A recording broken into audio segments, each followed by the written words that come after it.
Agora as perguntas, se tiver. Tem algum país que você acha que o pensamento de direita predomina mais? Hoje em dia, atualmente? Hoje, Carol, a direita, assim, na parte liberal a gente tem os países, né, os tigres asiáticos, que tiveram uma abertura muito grande da economia e uma mudança muito grande. Mas em relação a um país conservador, hoje não.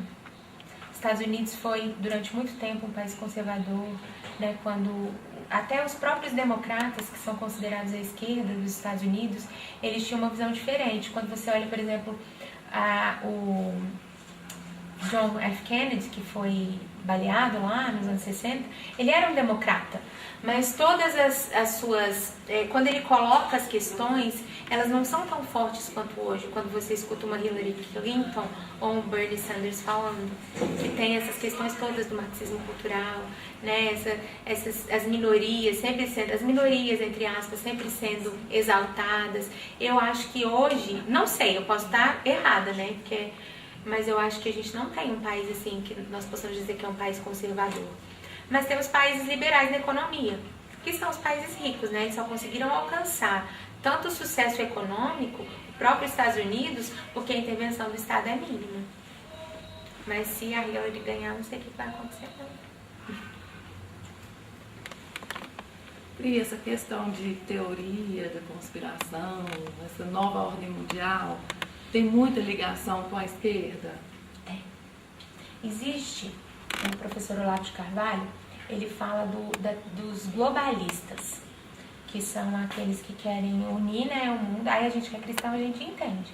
O que é o globalismo? É quando vem o anticristo, né, um mundo perfeito, um mundo assim, calmo, sem guerras, um mundo global, sem a soberania dos países. Mas isso vai acontecer muito através da esquerda. Aí o Olavo fala que tem 3 frentes globalistas. Tem o bloco russo-chinês, tem o bloco muçulmano e tem o bloco esquerdista. Eles, ao mesmo tempo que eles são amigos, eles são inimigos. Quem chegar no poder primeiro vai chegar no globalismo. E aí tem tudo a ver. Tem tudo a ver essas questões aqui que eu acabei de ler. Primeiro dividir para enfraquecer, para depois unir, para a gente precisar do Estado, para a gente precisar desse anticristo porque vai virar um caos. E aí não tem esperança, esperança é Jesus. A gente pode lutar? A gente tem que lutar, nós temos filhos, eu não tenho ainda, mas eu vou ter. Então a gente tem que formar discípulos de Jesus que vão ser minoria quando eles forem adultos. Porque as bases que nós construímos, que os nossos antepassados construíram, elas estão ruindo. A gente vive num mundo completamente diferente daquele que existia quando nós éramos crianças. Imagina como é que vai ser daqui a 30 anos. E em todas as áreas, né? Nós estávamos falando hoje sobre a música, não foi? Aquilo que eles entraram em todas as áreas, né? Para destruir mesmo, para destruir as bases. E foi devagar. Aí a gente, não, mas isso é evolução, gente, o mundo mudou. Mas não foi por acaso, foi tudo plantado. Então, aí tem as teorias da conspiração, assim, que eu não estudo muito sobre isso, né, nova ordem mundial, mas existe, gente, não tem como. E isso tudo são profecias, a gente vai chegar num momento, que a gente tava falando na hora que vocês chegaram, né, e aí vai ser quem tiver Jesus, quem entender, quem conhecer, que vai ficar firme, porque não vai ser fácil. Por isso, a gente tem que lutar, não vai entregar nas mãos deles, né? A gente tem que acreditar. Eu acho ainda que o Brasil pode ainda ter uma reviravolta, sabe? Quem sabe nós vamos ser... A gente não sabe os planos de Deus, a gente não sabe o futuro, quem sabe nós vamos ser o único país que tem valores conservadores, porque está muito forte isso. Antes você não ouvia falar, hoje tem muita gente que se diz de direita, que está estudando sobre essas coisas, então pode acontecer uma reviravolta. Quem sabe nós vamos ser o único país que vai ter essa força e para ajudar outros países? Não sei, eu sei que a gente não pode desistir. E aí a gente tem que ter esse trabalho de formiguinha, vai falando um pro outro, aí por isso que eu gosto de escrever no Facebook, aí fazer isso aqui que eu estou fazendo, fazer em outro lugar, para que mais pessoas possam ouvir sobre isso. Né, a gente tentar, 2018, como é que vai ser, quem é que vai ser presidente, a gente tem que fazer a nossa parte.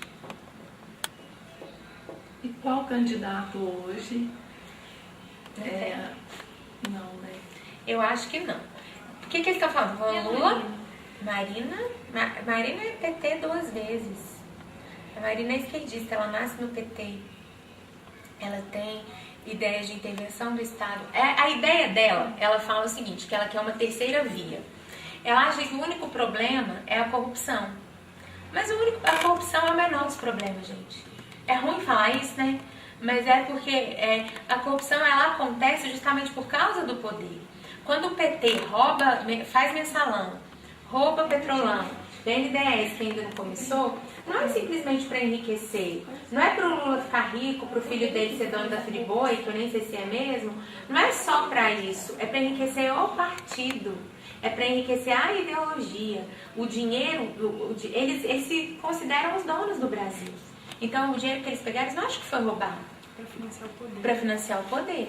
Então, a Marina, ela nasce ali, nesse contexto. Então, ela acredita que ela vai juntar gente de todas as ideologias no partido dela, que vai ter gente de direita, de esquerda, mas todo mundo honesto. Né? Então, é isso que ela prega. E isso conquista muita gente. Porque a maioria das pessoas que foi às ruas não foi lutar contra o esquerdismo, contra o comunismo, foi lutar contra a corrupção. O que é legítimo, porque é o nosso dinheiro. Então as pessoas têm que lutar contra isso, sim.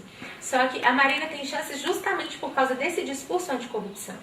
Mas a Marina é muito manipulável, ela não é uma líder forte. Ela não é firme, ela não tem líderes própria. E ela é de esquerda. Então, eu não votaria do Caiado. O Caiado vai ser candidato a governador de Goiás, pelo menos é o que ele tem dito. Eu acredito que o Caiado hoje seja a melhor opção. É uma opinião minha. E o Bolsonaro? Eu acho o Bolsonaro fraco. Eu, Priscila. Mas, se for Lula, Marina... Mas fraco em que sentido? Eu acho que ele tem uma retórica fraca. Eu acho que ele fala mal. Eu acho que ele não é um grande líder. Talvez falte assessoria. E ele deixa escapar. As pessoas falam, o Bolsonaro é homofóbico, o Bolsonaro é racista. Eu não sei. Eu acho que é uma incógnita. Antes eu achava que as entrevistas que o Bolsonaro dava, quando às vezes ele era muito instigado pelos jornalistas, né? Porque jornalista só chega ali para perguntar se ele não gosta de gay, se ele não gosta de preto, e se ele... Só essas coisas. Então eu achava que vinha só da parte dos jornalistas. Mas eu não sei, às vezes eu vejo alguns atos falhos no Bolsonaro. E essa atitude dele agora na votação, que ele votou pelo comandante ofereceu o voto dele. Aí o argumento dele é válido, ele não foi julgado, ninguém nunca provou que ele era torturador. Mas, gente, será que não era? Sabe? Na fala dele ele diz o seguinte, que a Dilma conhece muito bem. Ela fala que vai incomodar a Dilma, né? Alguma coisa assim. Então, defender torturador, gente, não dá, em pleno século XXI, então é muito complicado. Mas aí, entre o Bolsonaro, a Marina e o Lula, eu voto no Bolsonaro. Nossa. O PSDB ainda não escolheu o candidato, né? O PSDB está entre o Alckmin, o Aécio e o Serra. O Serra vai ser ministro do Temer. Então é bem provável que seja o Serra. Mas o Serra também tem um pensamento estatista desse tamanho. Então a gente tem que orar mesmo. Eu acho o Caiado assim... Perfeito não dá, mas dentro do nosso contexto ele seria o melhor. Ele é um homem articulado, estudado, fala muito bem. Ele sempre foi contra o PT. Pega os vídeos dele no YouTube na campanha de 89, ele foi candidato, você lembra, Mazê? E ele tem um debate dele que ele colocou Lula no bolso. O Lula fala, você não sabia que você era colorido por fora e caiado por dentro, não é? Não era caiado por fora. Caiado. Então, eu acho que ele seria uma excelente opção. Ainda temos aí 2 anos pela frente de governo Temer, se a Dilma for definitivamente afastada. E aí, mas hoje, dentro da política, um nome para mudar, nós não temos não. Para mudar, tem um Caiado que eu acho que seria um excelente presidente, mas igual eu estava falando hoje, falei até lá no nosso grupo do WhatsApp, que o Temer ele tem um desafio muito grande pela frente, porque ele veio com uma ideia de enxugar um pouco a máquina estatal, né? Ele queria já diminuiu 10 ministérios, e ele falou que pelo menos 5 ministérios ele queria colocar ministros técnicos, da área mesmo, que era a agropecuária, a saúde, a educação e outros 2 que eu não me lembro. Inclusive, ele convidou o Dr. Raul Kutait, que é um cirurgião do Sírio-Libanês, aquele que operou o José de Alencar várias vezes, para ser ministro da Saúde. Ele tinha aceitado. Só que aí, o PT com o Lula, ele inaugurou no Brasil o chamado presidencialismo de coalizão, que é para governar você precisa dos partidos do seu lado. Aí é a história do mensalão, aí que começa o mensalão, né? Então, o Temer acabou entrando nisso também, gente. Não pode ser o Raul Cuttati, porque o Raul Cuttati queria formar a equipe dele, e aí ele não deixou. Falou, não, porque é o PP, é do partido, e o partido falou que não, que eles é que tem que indicar. Sim, ou pode ser o ministro, mas é a equipe. Aí ele falou, não quero, eu quero a minha equipe, ele tá certo. Então a gente tem o Henrique Meirelles da Economia, que é um grande nome, mas e as outras áreas? Então, aí eu até vi hoje um post no Facebook que eu achei muito interessante. A gente não tá a favor do Temer, nós estávamos contra a Dilma. E ele que fica esperto, porque o brasileiro agora tá esperto, ele vai ser cobrado. Então a gente tem que continuar cobrando. O impeachment, gente, ele aconteceu. Hoje a gente pode falar que aconteceu, porque o processo de impeachment ele aconteceu. Agora ela está afastada, vai finalizar daqui 6 meses. Mas por causa do povo nas ruas, isso nunca tinha acontecido. É inédito na história do Brasil.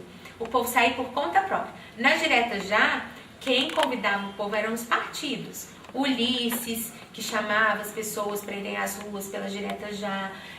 Lá no passado, na época que foram lutar contra o Jango, aquela passeata que hoje é motivo de chacota pela família, por Deus e pela família, mas aquilo foi montado, foram pessoas que chamaram. Agora foram os movimentos populares, foi o povo chamando o povo. E se o povo não tivesse esse prazo, vocês acham que a Dilma ia sofrer impeachment? Nunca. Pelos deputados, não. Interessante que teve 50 pedidos de impeachment da Dilma. Só foi aceito Do Hélio Bicudo. Do Hélio Bicudo, do Real E daqui a E mulher. da Janaína Pascoal. e do Pascoal. E outra coisa, a própria Dilma se perdeu por falta de governabilidade. Ela não procurou ninguém, ela não ouviu ninguém. Inclusive o Aécio, na fala dele, disse o seguinte: depois da derrota dele, ele telefonou para a Dilma, para que fizesse, né, uma forma de governar, que tirasse o Brasil dessa situação. Ela simplesmente ignorou. Então ela não procurou ninguém, ela nomeava a companheirada e por aí Até vai. agora, né, Marzinha, ela tá assim. Até ontem, pensando neles. Dizem que eles limparam as gavetas, apagaram os computadores, para que agora que entre a equipe do Temer não tenha acesso a nada. Para saber o que vai fazer, a continuidade. Não, ninguém tá nem aí pro povo brasileiro. O Ela povo tomou brasileiro medidas também que se vai dane. dificultar muito a vida do Temer. Né?